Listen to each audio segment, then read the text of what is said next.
Environmentally, since you process less paint, less VOCs are escaping to the environment. Also, you don't need a lot of energy to produce this paint.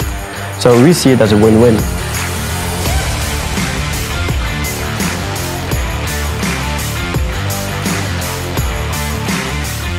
Hello. One of the questions we get a lot here at Qlayers is how do you control the layer thickness? Indeed, layer thickness is one of the most important parameters that influence your coating quality. If it's too thin, it doesn't offer the protective characteristics. If it's too thick, it can crack and moisture can come in and damage your substrate. There are multiple parameters influencing your layer thickness.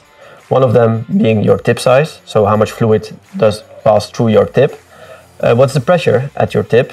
What paint do you use? And how fast is the crawler moving? Fortunately, we have a test lab in Delft at our headquarters where we can optimize for all these parameters to obtain the exact layer thickness. So we have sensors on board of our crawler and our paint system. So with that we can indirectly calculate our layer thickness we deposit on a substrate. And one of the cool features of our ThanQ system is then that we can map this whole layer thickness on the substrate.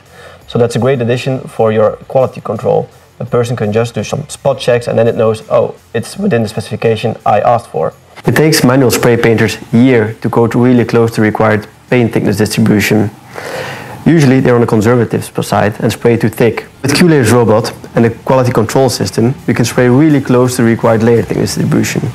That means we can save paint, and for a client this means a big cost saving. Environmentally, since you process less paint, less VOCs are escaping to the environment. Also, you don't need a lot of energy to produce this paint. So we see it as a win-win.